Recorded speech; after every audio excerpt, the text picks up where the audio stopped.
the sense that we have a will, a free will, that we can exercise, that we are constantly exercising when we choose to do anything, is almost irresistible. It's hard not to believe in the concept of free will.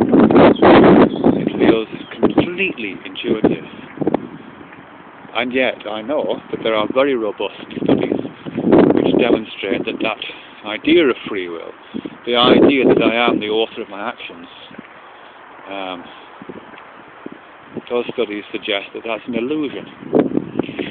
I'm thinking particularly of Benjamin Libet's work, quite some years ago now, in which he asked his subjects to look at the hand of a clock as it swept around, and at a certain point make a decision about which of two buttons to press. They press the button and note mentally at what point on the clock's movement did they make that decision. At the same time, there's electrodes on their scalp which are recording the actions of their brain and can tell when decision-making processes are actually being made inside the brain. And the results, which were, I think, very surprising at the time, seem to indicate that the brain starts to make a choice. The readiness potential in the brain is activated before the subject actually consciously makes the decision, which makes it seem that there is, well, the consciousness itself possibly, but certainly free will, is something of an illusion, that it's just something that follows in the wake of a non-conscious process. And it's our unconscious which is actually driving us. And our conscious mind is just along for the ride, fabulating its own histories and decisions. Rather like a politician, consciousness seems to be the art of the possible, in those findings at least. But it doesn't sound right to me somehow. There must be another way of looking at that.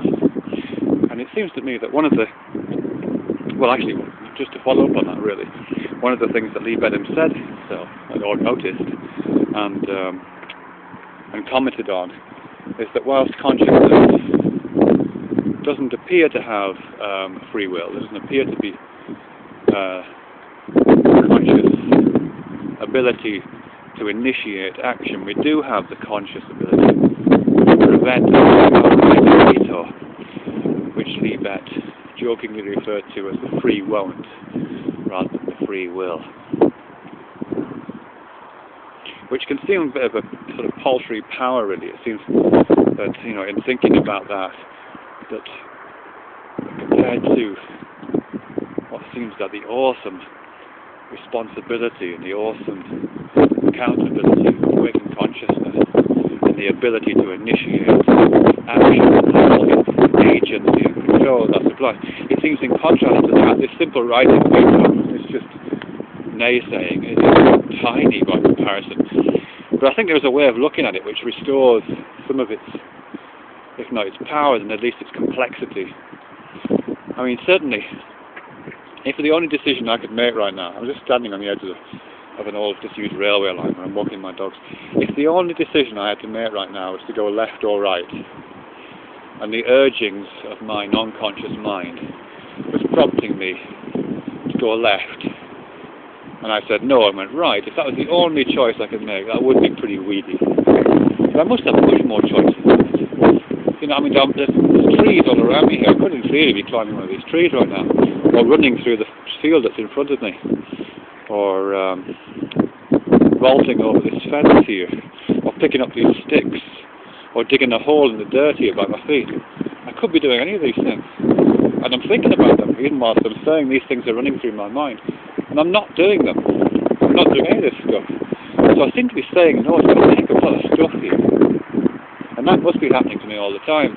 I must be saying no to absolutely almost everything, really, which is quite amazing. And the only thing left that I'm not saying no to, in fact, is the thing that I'm doing. I seem to be choosing to do this one thing out of the myriad of opportunities. Why this particular thing? Perhaps I should be climbing a tree and digging a hole. Walking the dogs in this linear fashion isn't terribly interesting, but that is the choice that I'm making.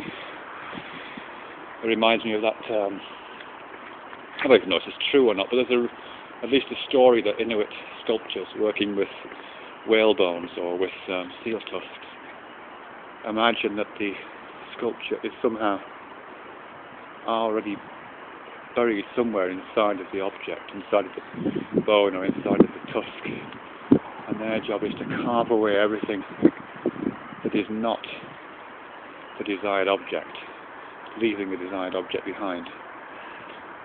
It also reminds me of that William James essay, The World as Sculpture, in which we're constantly surrounded by millions and millions and millions of stimuli, and out of that cacophony we managed to carve this singular artwork, which is this little movie that we're walking through and which we're starring in.